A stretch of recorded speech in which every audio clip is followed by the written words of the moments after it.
So bitcoin is dead, हाँ। फिर से ऐसे आर्टिकल्स देखने को मिलेंगे और मैं आज उन्हें डिफेंड नहीं कर रहा हूँ, ठीक है। That's perfectly fine because definitely जो इंटरेस्ट है ना बिटकॉइन में और क्रिप्टो स्पेस में अपने ऑल टाइम लो पे है। बट दैट डजंट मीन कि प्रोटोकॉल ब्रेक हो गया या इंडस्ट्री खत्म हो गई। बट ये पक्का है कि इस टाइम इंटरेस्ट बहुत लोएस्ट लेवल पे है। और इसकी जो सबसे बड़ी वजह पता है क्या है? अगर आप अमेरिका की स्टॉक मार्केट देखो ना, तो उसमें मेजरली कितने ही स्टॉक्स हैं जो एक एक हफ्ते में डेल जैसे स्टॉक जो हैं 50-50% का रिटर्न दे रहे हैं।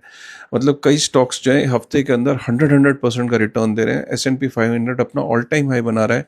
मतलब लिटरली जो अमेरिका के स्टॉक मार्केट है ना इस टाइम ऐसे बिहेव कर रही है कि क्रिप्टो के ऑल्ट कॉइन्स ने भी क्या ही बिहेव किया होगा।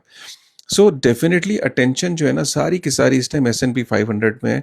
जो रिटर्न किसी ज़माने में क्रिप्टो ऑल्ट कॉइन्स देते थे वो आज की डेट में अमेरिका की स्टॉक मार्केट दे रही है। तो इंस्टीट्यूशनल पैसे से लेके रिटेल का पैसा, अटेंशन, गूगल सर्च, इस टाइम सारी की सारी वो नया स्टॉक ढूंढने पे लगी हुई है कि यार जो उन्हें रातों रात अमीर बना दे। लेकिन हम सबको ये पता है कि अमेरिका की स्टॉक मार्केट बहुत बुरी तरीके से क्रैश होगी, क्योंकि ये कहीं ना कहीं बबल टेरिटरी में है। और जिस दिन ये क्रैश होगी तो उस वक्त पैसा डेफिनेटली माइग्रेट होगा उन चीज़ों में कि जो लगेगा कि यार वो कौन सी चीज़ें जिस पे ध्यान ही नहीं है और इस टाइम वो काफ़ी लुक्रेटिव है इन्वेस्टमेंट के लिए। तो वो फिर वो वापस से पैसा जो है वो क्रिप्टो मार्केट और ऑल्ट कॉइन्स की तरफ, बिटकॉइन की तरफ और कई ऐसे जो पोटेंशियल ऑल्ट कॉइन्स हैं उनकी तरफ आ सकती है। गारंटी किसी चीज़ की नहीं है, बट ये पक्का है कि इस टाइम आप किसी के पास अगर क्रिप्टो लेके जाते हो और टेबल पे बैठते हो तो कहेगा भाई मैं क्यों जाऊं इस risky non regulated asset class में, जब मेरे जो स्टॉक्स हैं वो मुझे 50-50% का रिटर्न दे रहे हैं एक हफ्ते में। तो who cares about crypto? So attention नहीं है ना, और उसके ऊपर से आप ये देख ही रहे हो।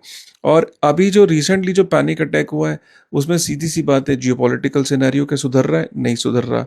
उसके बाद आप ये देख रहे हो कि माइकल सेलर ने भी टाइमिंग ऐसी चुनी बिटकॉइन को बेचने की जो किसी ने नहीं सोची थी। वो चाहता तो आगे पीछे भी बेच सकता था, लेकिन ऑब्वियसली उसके बेचने को लोगों ने सीरियसली ले लिया है। 32 बिटकॉइन उसने क्या बेचे? अब मार्केट में लग रहा है कि अब तो माइकल सेलर भी सीरियस नहीं है। बट ऐसा नहीं है। माइकल सेलर की पूरी कंपनी बिटकॉइन की बाइंग पे डिपेंड करती है। उसने एक एक एग्जाम्पल दिखाया मार्केट को कि जो लोग उसको हमेशा क्रिटिसाइज करते थे कि बिटकॉइन खत्म हो जाएगा एक दिन, जब जिस दिन माइकल सेलर बेचेगा। माइकल सेलर ने एक तरीके से दुनिया को जवाब दिया कि ये लो बेच दिए मैंने। ठीक है, क्या खत्म हो गया? बिटकॉइन क्रैश होगी मार्केट, और कितनी क्रैश होगी देख लेते हैं। तो एक तरीके से माइकल सेलर ने इस वजह से भी कहीं ना कहीं बिटकॉइन हो सकता है बेचा हो, just to signal the market के बॉस मेरे बेचने से कोई मार्केट खत्म नहीं हो जाएगी। ठीक है। So guys don't panic, this is also a time to take buy the dip जिसे कहते हैं। सो ये मेरे रॉ थॉट्स हैं, आपके क्या? एक बार कमेंट